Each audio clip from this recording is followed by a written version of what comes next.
এই যে ডিম তুলতাছি, যদি একটা দিন যদি খালি একটা স্বর্ণের ডিম পাইতাম তাহলে কি বইতো কোন চিন্দি? হ্যাঁ, ভালো হইলো না? ইসি রে, গান মনে পড়ে গেল, দুঃখে বাসি না, হইয়া লাই গানটা। বামুন হইয়া চান্দে আমি বাড়াইছি গো হাত, আমি বামুন পারবো কি গো ছুতে চাঁদের গায়।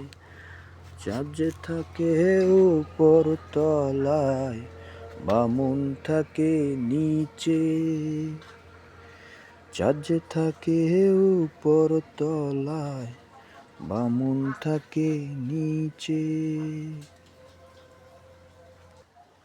ভাঙা ঘরে টিনের চালে চাঁদের আলো পরে। এ ব্যাখ্যা নিও লাভ হইনা লাভ, আর আরেকদিন কয়াম এত পাগল হইছি, ব্যাখ্যা নিয়ে এলাম, নিজে লেখছি গান, কষ্ট লাগছে বাপ রে।